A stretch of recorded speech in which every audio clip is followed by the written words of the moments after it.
Isso acaba estimulando ainda mais a inflação.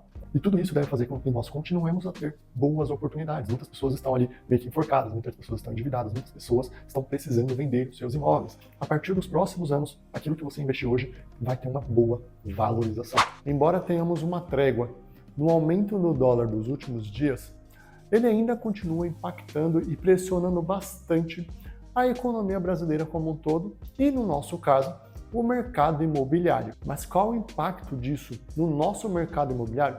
É o que eu vou falar ao longo desse vídeo. Mas eu também queria ouvir um pouquinho de você. Como que o aumento do dólar, a desvalorização do real, está impactando na sua vida no dia a dia? Deixa aqui nos comentários. É comum a gente não relacionar os efeitos do dólar, né, nas variações do dólar, para o nosso consumo no dia a dia, tendo em vista que a gente transaciona em real, né? Tudo que a gente compra e vende no Brasil é em real. Então, a gente acaba no dia a dia, na prática, não vendo tanto esse impacto. A gente costuma sentir ele mais no médio e longo prazo. Porém, existe uma relação direta entre tudo que nós consumimos no Brasil e o valor do dólar. No mercado imobiliário, por exemplo, o dólar impacta diretamente no preço dos materiais de construção, principalmente nas commodities, que são o aço e o cimento, além de todos os outros produtos que utilizam materiais que são transacionados em dólar no mercado, tanto local quanto internacional. Mas tem alguns conceitos que eu preciso explicar para você antes de falar das perspectivas para os próximos meses e principalmente para o próximo ano de 2025, que é a perda do poder de compra do dinheiro. Quando a gente fala de inflação, nós costumamos relacionar por um conceito que foi implantado no Brasil lá nos anos 80, que a inflação é um aumento no preço, quando na verdade a inflação é a perda do poder de compra. Ou seja, lá em 90, quando a gente teve a implantação do Plano Real, você precisava de uma certa quantidade de dinheiros, né, uma certa quantidade de moedas para adquirir um produto ou um serviço.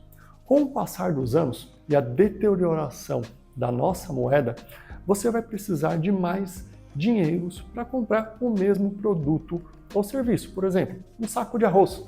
Um saco de arroz lá nos anos 90 ele tinha um valor, ele custava X reais. Hoje ele custa 5, 6 vezes aquele preço que ele custava nos anos 90. Mas isso não significa que foi o preço do arroz que aumentou, porque ele tem um valor, e o valor do arroz ou de qualquer produto é determinado pelo mercado. Então, o que nós temos é uma perda do poder de compra do dinheiro, tendo em vista que é o nosso dinheiro que está valendo menos hoje do que ele valeria, né, do que ele valia lá nos anos 90. Então, esse é um conceito importante que precisa entender para conseguir enxergar o que está acontecendo no Brasil e também conseguir visualizar o que vai acontecer nos próximos meses. Quando a gente correlaciona com o dólar, o que acontece? Lá em 1990, a gente tinha uma paridade entre real e dólar de praticamente 1 para 1, com oscilações ao longo dos anos. Então, o que aconteceu? O dólar também perde valor. Existe inflação nos Estados Unidos, porém, essa inflação ela é muito menor do que a que nós temos aqui no Brasil. Então, isso faz com que o nosso dinheiro se desvalorize mais. E aí a gente acaba tendo essa diferença. Né? Enquanto lá nos anos 90 era 1 para 1, ou a primeira vez que eu saí do Brasil, por exemplo, em 2011, eu cheguei a pagar 1,76 no dólar, hoje a gente está com um dólar de quase 6 reais. Isso acaba estimulando ainda mais a inflação, fazendo com que os produtos, né, que a grande parte dos produtos que nós comercializamos no Brasil, eles têm uma influência pelo que vem lá fora. Então, quando você compra um arroz que é produzido no Brasil, muitas vezes ele usa um defensivo agrícola que é exportado, que é importado, né, que a gente traz de fora do Brasil. Né? A mesma coisa para soja, a mesma coisa para carne, a mesma coisa para tudo. Né? E no caso do mercado imobiliário, a gente tem o aço, que é cotado internacionalmente. Nós temos o cimento também, que tem o seu preço, muitos dos insumos que são utilizados para produção de cimento são importados. Então isso acaba impactando no preço desses produtos. Mas quando eu falo dessa perda de poder de compra, é óbvio que ela não acontece de um dia para a noite. Você não vai sentir o impacto disso de uma hora para outra, exceto em situações como nós vivemos lá no início dos anos 90 de hiperinflação. Aí todo dia você vai ver os preços sendo remarcados ou, na verdade, o valor do dinheiro se deteriorando de maneira muito forte, né? Que é mais ou menos o que acontecia na Argentina até o ano passado, até o começo desse ano, é o que acontece, por exemplo, na Venezuela e o que acontece em vários países do mundo, né? Inclusive países que eu morei recentemente. Né? E o valor do dinheiro é muito diferente. Por exemplo, 1.000 baht tailandês, eles são apenas R$ 150.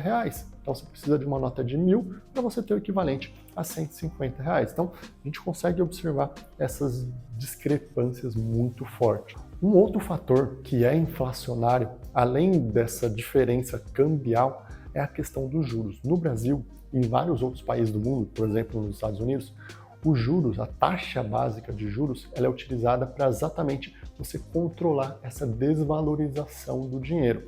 Então, a gente está vivendo um período de taxa de juros mais elevadas no Brasil por mais tempo. A gente estava no ano passado esperando que a gente tivesse uma taxa já na faixa de 10% ao ano, ou em alguns mais otimistas, até abaixo desse valor, 9,5%, 9% para o final do ano, mas isso não se concretizou por uma série de fatores que envolvem o global, né, o mundo, mas que também envolvem fatores políticos no Brasil, que é o endividamento. Imagina com você, uma pessoa comum que tem uma dívida e você tem um certo risco. Quanto mais endividado você se torna, maior o seu risco para quem for te emprestar dinheiro. Então imagina você precisa emprestar dinheiro para alguém, pagar as contas do dia a dia, mas você tem duas pessoas que ganham R$ 10.000, mas que tem uma dívida de R$ 10.000, uma outra pessoa que tem o mesmo salário, a mesma receita, mas que tem uma dívida de R$ 100.000. Então, essa pessoa que tem uma dívida de R$ 100.000, ela tem uma dívida 10 vezes maior do que a outra. Então, quanto mais dívida o nosso país, tendo em vista que o país não gera nada, o único dinheiro que entra no governo é através dos impostos. Ele não gera produtos, ele não gera serviços que podem, né, de alguma forma, agregar algum valor e fazer que haja algum controle. Não, o governo ele não gera nada. Então, por isso ele deveria gastar o mínimo possível.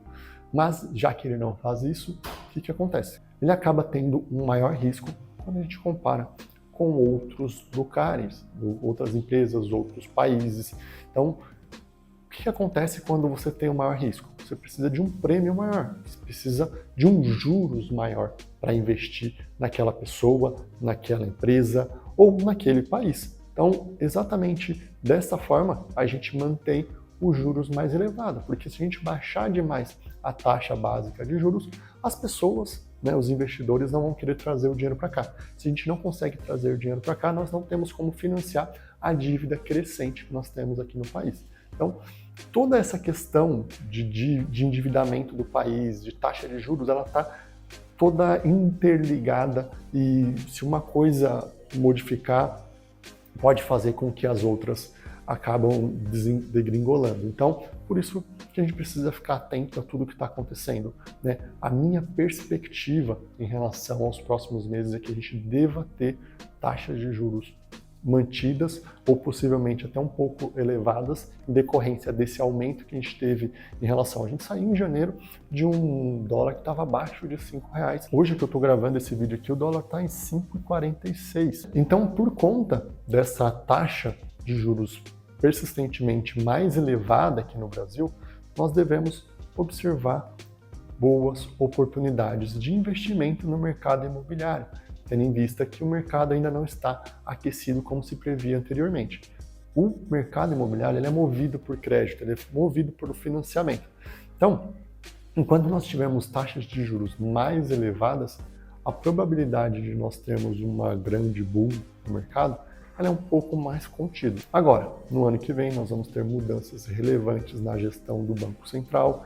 Isso deve fazer com que as taxas de juros diminuam, né? Lógico, a gente também tem questões que estão acontecendo nos Estados Unidos, que é uma crise que eles estão vislumbrando. Isso também deve fazer com que eles baixem as taxas de juros dele por lá. Então, isso também deve estimular uma baixa das nossas taxas de juros aqui pelo Brasil. E tudo isso deve fazer com que nós continuemos a ter boas oportunidades. Muitas pessoas estão ali meio que enforcadas, muitas pessoas estão endividadas, muitas pessoas estão precisando vender os seus imóveis. Então, isso, inclusive, é um fato que mostra, né? O número de leilões imobiliários está cada vez maior. A quantidade de imóveis que estão sendo levados a leilão está cada vez maior. Isso porque as pessoas estão se endividando.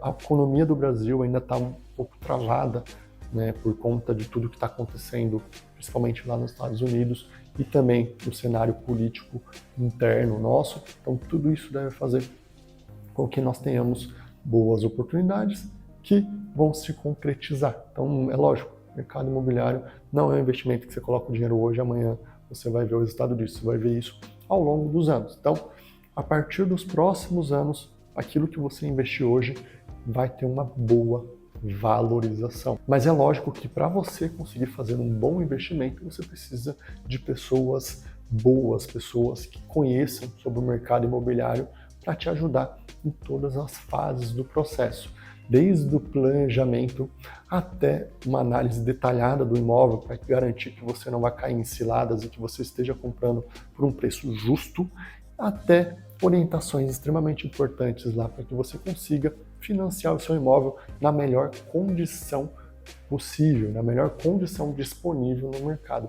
E é exatamente isso que nós fazemos aqui nas consultorias da Bragata. Nós temos uma equipe especializada para ajudar você em todo esse processo e principalmente de maneira totalmente independente, tendo em vista que nós não fazemos parte do ecossistema tradicional que envolve o mercado imobiliário. Para conhecer mais sobre o nosso trabalho, fale com a gente através dos contatos que estão na descrição desse vídeo. Bom, era isso que eu queria trazer para vocês no vídeo de hoje. Se você ainda não é inscrito no canal, faça isso agora, deixe sua curtida e compartilhe esse vídeo para que a gente possa continuar ajudando o máximo de pessoas possível. Muito obrigado e até o próximo vídeo.